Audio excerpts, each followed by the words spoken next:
why would a government spend the way that it does in terms of our budget yearly, where you're spending over 400 billion rand on grants, but policing is at 133 billion rand. Your soldiers you're giving only 61 billion rand.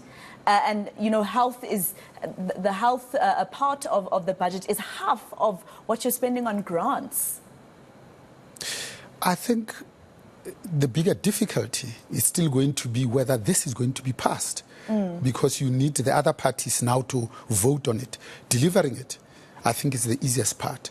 And we haven't even mentioned the fact that we spend more on personal protection of these politicians than we do on the protection of the citizens in general.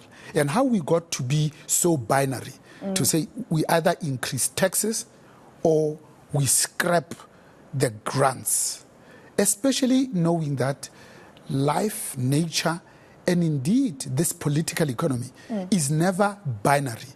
We do not have a budgeting problem. We've got an expenditure problem.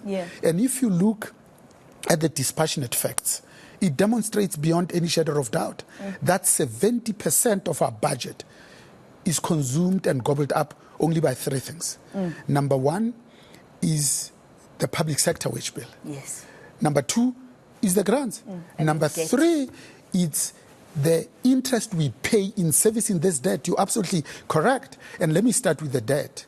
All those countries that have defaulted on their repayments, their debt to GDP ratio is approaching 20 percentage points. South Africa is already exceeded that. So you can see we're in a spot of bother.